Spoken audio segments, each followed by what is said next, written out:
High above the world, where clouds rest upon sharp granite peaks and the sky deepens into a harsh, piercing blue, human existence reaches its ultimate boundary. Welcome to La Rinconada, Peru, perched at nearly 5,100 meters, over 16,600 feet above sea level. It is, by all geographical standards, the highest human settlement on Earth. At this altitude, the air is thin, crisp, and unforgiving. The atmospheric pressure drops so drastically that every breath you take yields only half the oxygen available at sea level. For an outsider, step by step, the body revolts. The brain starves for fuel, the heart pounds against the ribs like a trapped bird, and a relentless migraine sets in within hours. Yet, despite the punishing atmosphere, nearly 50,000 people call this frozen frontier their permanent home, living on the very threshold of human biological limits. The journey to La Rinconada begins along winding dirt roads that carve precariously into the steep faces of the Peruvian Andes, flanked by sheer cliffs and ancient glaciers. As you ascend, vegetation slowly vanishes. The trees give way to sparse, high-altitude grasses until finally only bare rock, dark mud, and perpetual ice remain. The landscape here feels less like Earth and more like an alien world, a frozen kingdom untouched by the warmth of the lower valleys. The average annual temperature in La Rinconada sits barely above freezing, dropping far below zero as night falls over the glaciated peaks of Mount Ananya. There is no running water in this city, no modern sewage system, and no central heating to ward off the biting mountain frost that seeps through metal walls. Homes are constructed primarily from sheets of corrugated tin, uninsulated against temperatures that freeze liquid water indoors within minutes.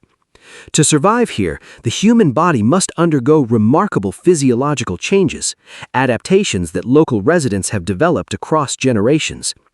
The bodies of long-term inhabitants produce higher concentrations of red blood cells, allowing their circulatory systems to transport precious oxygen more efficiently throughout the body. Their lungs have expanded volumetric capacities, and their hearts pump thicker blood through dilated vessels designed by nature to conquer the thin atmosphere. What drives thousands of people to endure such extreme physical stress in a place where merely breathing feels like hard labor? The answer lies buried deep inside the mountain: gold. La Rinconada exists almost entirely because of gold mines carved deep into the frozen belly of Mount Ananya by hand and simple tools. Thousands of hopeful miners work under an informal system known locally as the cachorreo, working 30 days without pay for the chance to keep whatever ore they can carry on the 31st day. It is an incredible gamble with nature, where 30 days of exhausting labor in sub-zero dark tunnels might yield fortune or absolutely nothing at all.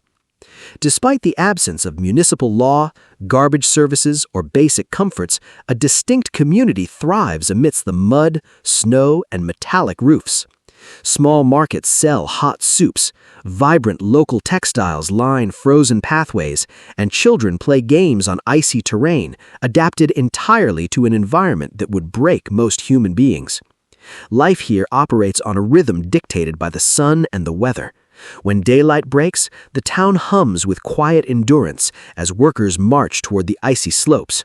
And when night descends, bringing temperature drops that turn mud into solid ice, the town retreats indoors behind thick curtains and metal doors. La Rinconada stands as a testament to the unyielding willpower of the human spirit, a place where life refuses to succumb to harsh geography and freezing heights. It reminds us that no matter how remote, how cold, or how thin the air may become, human hope can carve a home out of the most impossible places on Earth.